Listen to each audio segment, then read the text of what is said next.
My dear students, अस्सलामु अलैकुम। I am Asif Moin. जैसा कि आप जानते हैं कि हमारी वीडियो का सिलसिला मुसलसल राब्ते पर है और आज की वीडियो हमारी बीकॉम पार्ट 2 अकाउंटेंसी के हवाले से शेयर की जा रही है। आज की अकाउंटेंसी के हवाले से जो हमारा चैप्टर है कॉस्ट अकाउंटिंग से मुताल्लिक, जिसका नाम अकाउंटिंग फॉर मैन्युफैक्चरिंग ऑपरेशन है, जिसे हम कॉस्ट ऑफ गुड्स मैन्युफैक्चर्ड भी कहते हैं। आज की क्लास का मकसद कॉस्ट अकाउंटिंग के हवाले से इस टॉपिक के अकाउंटिंग फॉर मैन्युफैक्चरिंग ऑपरेशन के चार्ट पर बात होगी कि इसका स्पेसिमेन क्या होता है, आया कि इसको हम कैसे इसको फॉर्मेट के तौर पे देख सकते हैं, इसका एक क्या चार्ट होता है, इसका एक क्या सैम्पल होता है कि जिसकी हेल्प से हम अकाउंटिंग फॉर मैन्युफैक्चरिंग ऑपरेशन के रिक्वायर्ड, जिसमें ख़ास तौर पर पूछा जाता है कि cost of goods manufactured required है, तो उसे मालूम करने के लिए हमें जो है एक चार्ट की रिक्वायरमेंट होती है। और आज हम उस चार्ट पर बात करेंगे कि अकाउंटिंग फॉर मैन्युफैक्चरिंग ऑपरेशन में कॉस्ट ऑफ गुड्स मैन्युफैक्चर्ड को हासिल करने के लिए वो जो चार्ट होता है उसकी क्या सूरत हाल है। देखें, सबसे पहले तो ये सूरत हाल होगी कि एक पेपर पे पार्टिकुलर्स शो किया जाएगा और साथ में उसके पार्टिकुलर्स का कॉलम जो है वो वाइट कॉलम हो, यानी बड़ा हो, चौड़ा हो काफ़ी, जिसमें बआसानी एक्सप्लेनेशन या डिस्क्रिप्शन का एक बाकायदा उसका सिलसिला हो। फिर उसके बाद जो है 4 स्ट्रिपल ड्रॉ होंगी, 1 2 3 4 नंबर्स शो कर दीजिएगा। फिर सबसे पहले जो है एट फर्स्ट जो है चार्ट में रॉ मटेरियल यूज़ की हेडिंग दी जाएगी। ठीक है जी, रॉ मटेरियल यूज्ड। उसके बाद इसको अंडरलाइन कर देंगे। ये ये जस्ट एक हेडिंग है। इसके बाद जो है अब हम लिखेंगे raw material opening. Raw material opening जो है हम थर्ड कॉलम में शो करेंगे, कोई भी अमाउंट अज्यूम करते हुए। फिर उसके बाद हम नीचे उसके लिखेंगे परचेज़। परचेज़ हम 2 कॉलम में शो करेंगे। परचेज़ के बाद हम एक ऐसा नाम जो कि 3 नामों की सूरत में हो सकता है, जिसे हम कैरेज इन, ट्रांसपोर्टेशन, फ्रेट इन भी कहते हैं। इन तीनों में से कोई भी नाम होगा तो हम परचेज़ के साथ 2 कॉलम में इसको ऐड कर लेंगे। इन दोनों को ऐड करने से जो जवाब आएगा उसको हम 2 कॉलम में ही शो कर देंगे अंडरलाइन करके, और जिसको हम नाम देंगे डिलीवर्ड कॉस्ट। अब डिलीवर्ड कॉस्ट के बाद जो है हम सूरत हाल ये देखेंगे कि परचेज़ रिटर्न और परचेज़ डिस्काउंट जो है क्वेश्चन में है या नहीं है। अगर वो दोनों हैं तो उन दोनों को हम नंबर 1 कॉलम में शो करेंगे। उन दोनों को नंबर 1 कॉलम में लिखने के बाद उनके अमाउंट को ऐड करेंगे, ऐड करके उनका टोटल 2 कॉलम में शो करेंगे। और फिर उस 2 कॉलम में लाने के बाद उस रकम को, यानी उस अमाउंट को ऊपर डिलीवर्ड कॉस्ट से लेस कर देंगे। डिलीवर्ड कॉस्ट से लेस करने के बाद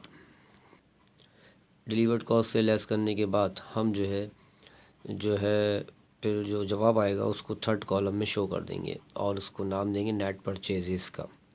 अब नेट परचेजेज जो कि थर्ड कॉलम में आ चुकी है, उसको हम जो है थर्ड कॉलम में मौजूद ऊपर रॉ मटेरियल ओपनिंग जो अमाउंट होगा उस थर्ड कॉलम में रॉ मटेरियल ओपनिंग से इसको ऐड कर लेंगे, और दोनों का आपस में जो ऐड होकर जवाब आएगा उसको थर्ड कॉलम में ही शो करेंगे अंडरलाइन करके, और उसको नाम देंगे raw material available for use. ठीक है जी।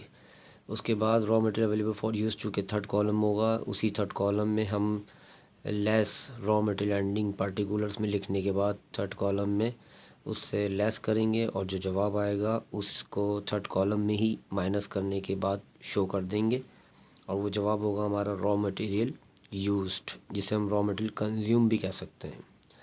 अब उसके बाद जो है रॉ मटेरियल कंज्यूम या यूज़ के बाद हम जो है पार्टिकुलर्स में लिखेंगे एट डायरेक्ट लेबर।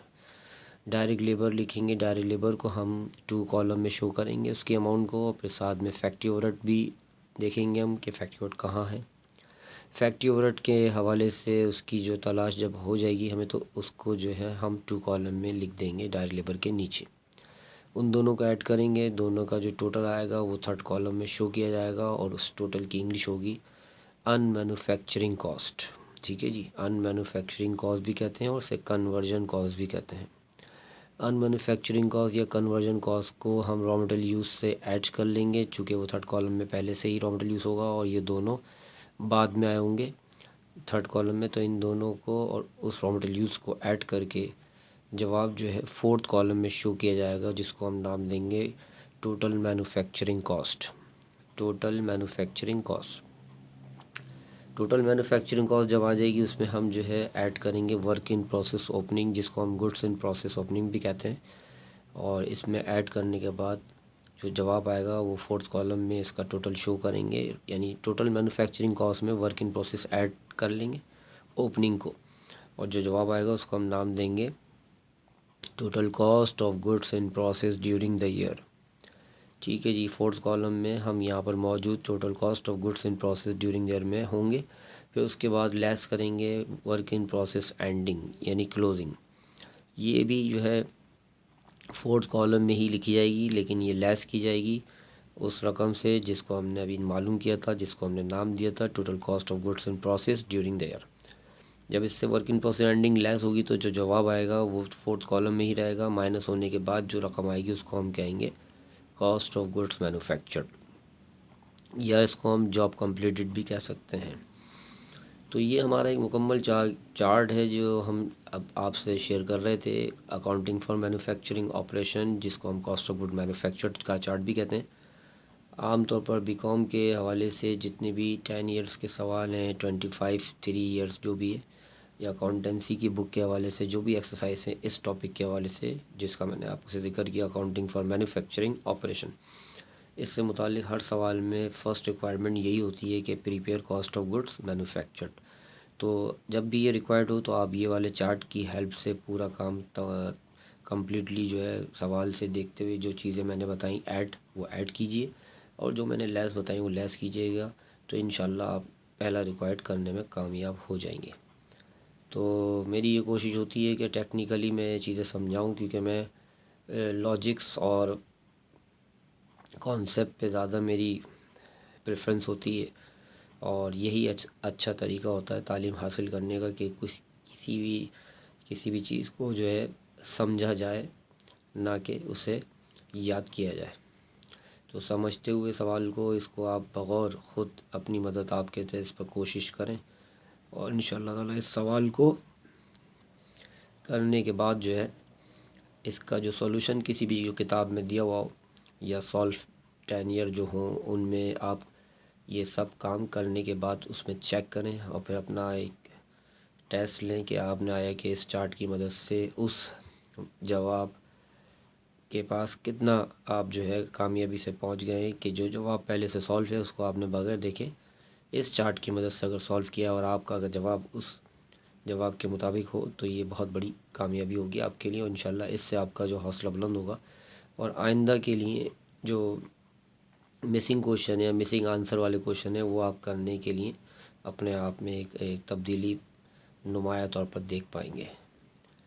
इंशाअल्लाह ताला मैं अपनी अगली क्लास में मज़ीद जो है इसके हवाले से अकाउंटिंग फॉर मैन्युफैक्चरिंग ऑपरेशन के हवाले से इसका इनकम स्टेटमेंट अप्रोच चार्ट भी शेयर करूंगा, जिसमें अलग मामलात होते हैं, वो भी एक चार्ट है इनकम स्टेटमेंट अप्रोच का, और उसको भी हम जो है उससे मज़ीद आगे की तरफ इंशाअल्लाह मूव करेंगे।